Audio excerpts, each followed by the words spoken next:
ఎందుకంటే ఈరోజు పశు సంపద తక్కువ అయితే మనుషులు ఆరోగ్యంగా ఉండరు.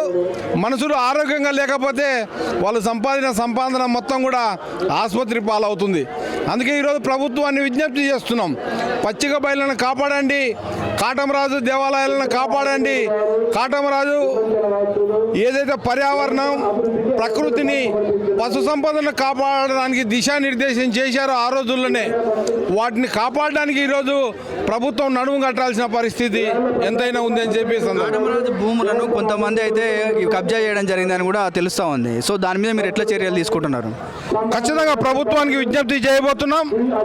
వాటిని పశు సంపదను పెంపొందించడానికి దేశవ్యాప్తంగా రాష్ట్ర వ్యాప్తంగా ముఖ్యంగా ఒక సంచలనాత్మక నిర్ణయం తీసుకోవాల్సిన అవసరం ఉంది ప్రభుత్వం. లేకపోతే పశువులు మేపుకోవడానికి ఎక్కడ కూడా గ్రామాలలో భూములు లేని సందర్భం మనం చూస్తున్నాం.